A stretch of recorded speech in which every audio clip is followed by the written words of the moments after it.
رسوله الكريم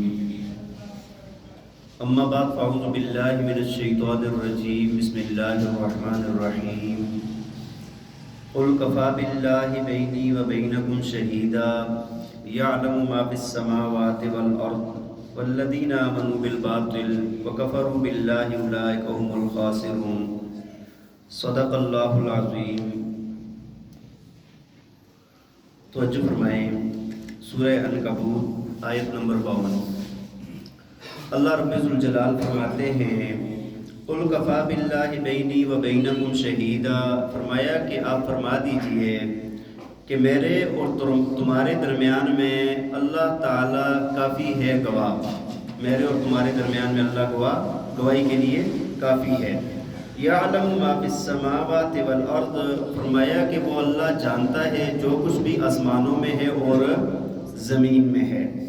والذین آمنوا بالباطل، فرمایا کہ بے شک والذین آمنوا، وہ لوگ جنہوں نے ایمان لایا، بالباطل، باطل پر ایمان لایا، وکفروا باللہ، اور اللہ کی ذات کے ساتھ کفر کیا، اولئک هم الخاسرون، فرمایا یہی لوگ ہیں نقصان والے۔ دیکھیں جی، گزشتہ آیات میں یہ بات آپ کے سامنے عرض کر چکا ہوں کہ مشرکین مکہ نبی پاک صلی اللہ علیہ وسلم سے اپنی منچاہی اور باتیں منوانے کے لیے اور منچاہی معجزات مانگتے تھے کہ آپ یہ بھی نشانی لے آئیں، یہ بھی نشانی لے آئیں، یہ بھی نشانی لے آئیں۔ تو اللہ تعالیٰ نے ان کو یہ فرمایا، اللہ کے نبی نے فرمایا کہ جتنی بھی نشانیاں ہیں وہ اللہ کی طرف سے ہیں۔ میرا کام کیا ہے؟ نبی علیہ السلام نے فرمایا میرا کام تو یہ ہے کہ انما انا نذیر مبین، میں تو ڈر سنانے والا ہوں۔ اور دوسری بات یہ ہے کہ اولم یکفیہم انا انزلنا علیک الکتاب یتلی علیہم، کیا یہ ان کے لیے کافی نہیں ہے کہ ان پر کتاب نازل کی گئی ہے جو یہاں پر پڑھ کے سنائی جاتی ہے، جس کے اندر رحمت بھی ہے، ہدایت بھی ہے جس کتاب کے اندر؟ تو یہ ان کے لیے کافی تھی بات، لیکن یہ ہٹ درم ہے، یہ ماننے والے نہیں ہیں۔ جب انہوں نے نبی پاک صلی اللہ علیہ وسلم کی رسالت کا انکار کیا تو اللہ تعالیٰ نے فرمایا کہ قل کفی باللہ بینی و بینکم شہیدا، آپ کہہ دیجئے کہ میری رسالت پر جو اصل گواہ ہے وہ اللہ کی ذات ہے۔ میری رسالت کا جو گواہ ہے وہ کون ہے؟ میرے اور تمہارے درمیان میں تمہاری ہٹ درمی کے جواب میں اور میری رسالت کی گواہی پر اللہ کی ذات کافی ہے۔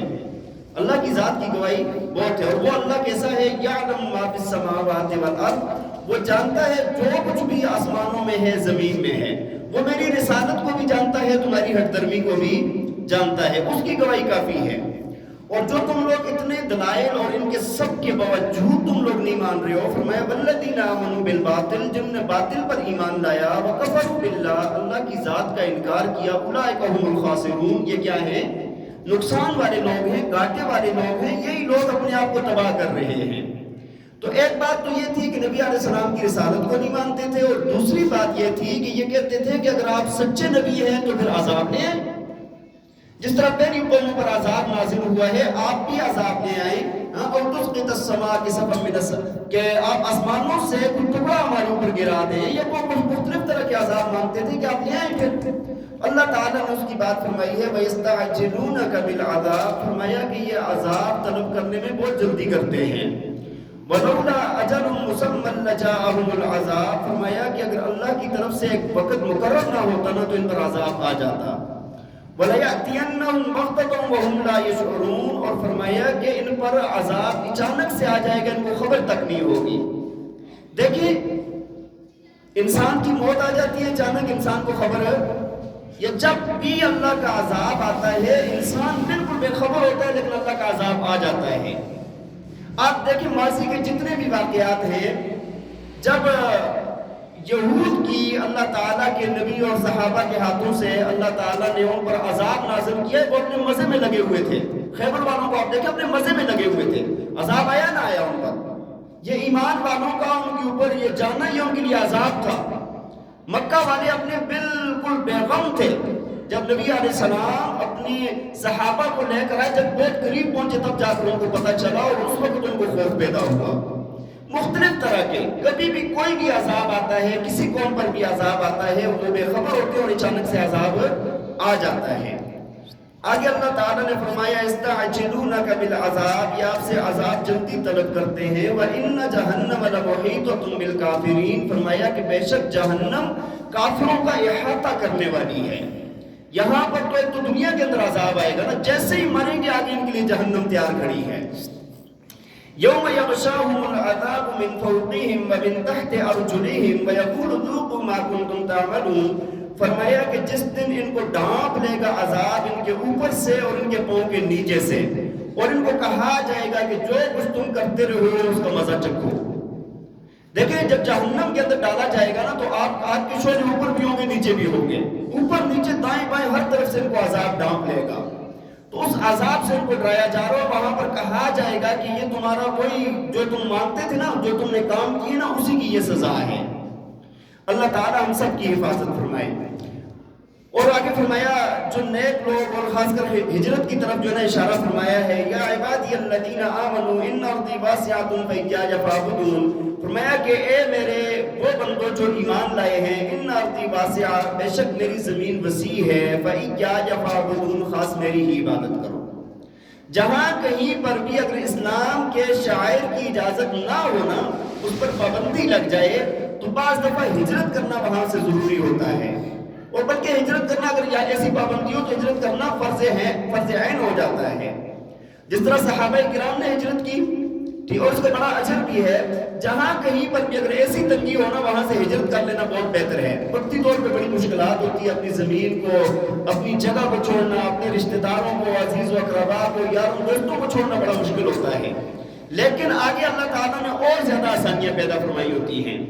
دیکھیں نا جب صحابہ نے ہجرت کی تو اتنا آسان تو نہیں تھا نا، اپنا گھر بار سب کچھ چھوڑ کے، اپنا علاقہ چھوڑ کے مدینہ شریف چلے گئے، اور وہاں پر جب گئے ہیں تو بیمار بھی پڑ گئے تھے کہ وہاں کی آب و ہوا موافق نہیں آئی تھی، تو اللہ کے نبی نے دعا بھی فرمائی کہ یا اللہ ان کے لیے اس آب و ہوا کو موافق فرما دے۔ تو یہ بھی مشکلات ہوتی ہیں، لیکن اللہ تعالیٰ کی طرف سے پھر بہتری بھی آتی ہے۔ کل نفس ذائقۃ الموت، فرمایا ہر نفس نے موت کا ذائقہ چکھنا ہے، ثم الینا ترجعون، پھر ہماری طرف تم نے لوٹ کر آنا ہے۔ نیک لوگوں کا بیان ہے آگے، والذین آمنوا وعملوا الصالحات لنبوئنہم من الجنۃ غرفا، فرمایا کہ وہ لوگ جو ایمان لائے اور نیک اعمال کیے ان کے لیے ہم نے ٹھکانہ بنایا ہے جنت کے بالا خانوں میں سے۔ کس میں سے؟ جنت کے بالا خانے ان کے لیے بنائے گئے ہیں۔ کیسے ہیں؟ تجری من تحتها الانہار، فرمایا سامنے سے نہریں بہتی ہوئی ہیں، خالدین فیہا، ان کے اندر ہمیشہ ہمیشہ رہیں گے۔ نعم اجر العاملین، فرمایا کہ کیا ہی اچھا بدلہ ہے عمل کرنے والوں کا، بہترین بدلہ ہے۔ تو یہ نیک لوگوں کے لیے اللہ تعالیٰ نے جنتیں بنائی ہوئی ہیں، اور جنت کی بہت ساری تفصیلات احادیث کے اندر موجود ہے۔